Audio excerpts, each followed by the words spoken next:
அனைவருக்கும் இனிய காலை வணக்கம். இன்று ஜூலை மாதம் 31ஆம் தேதி வியாழக்கிழமை. இன்றைய தினராசி பலன்.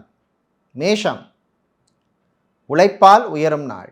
ரிஷபம், கடன் பிரச்சனையில் நல்ல தீர்வு கிடைக்கும். மிதுனம், வெளிநாட்டிலிருந்து நல்ல செய்தி வந்து சேரும்.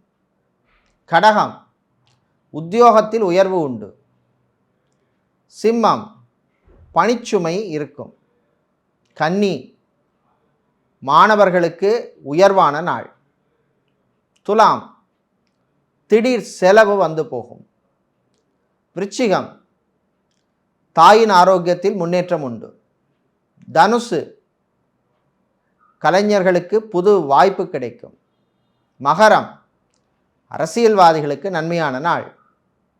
கும்பம், சந்திராஷ்டமம் இருப்பதனால் வீண் விரயங்கள் வரும். மீனம், விவசாயிகளுக்கு லாபம் உண்டு.